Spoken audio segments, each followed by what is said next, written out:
選嘅意義呢，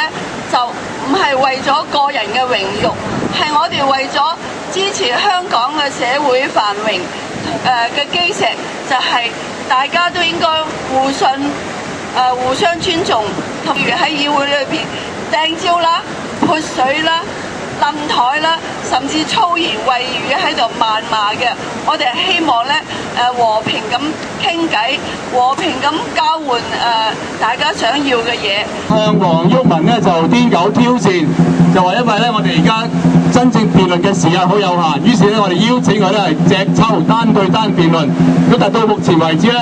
毓民咧都係未敢接招嘅，只係用一啲似是而非嘅理由咧推搪。咁呢一方面咧，我哋都再去信，希望佢唔好龜縮。黃毓民咧仲係好似隻龜咁縮埋咗嘅，縮頭烏龜咁樣唔敢出嚟嘅。咁我哋希望咧呼籲啲狗唔好再龜縮啦，出嚟面對現實。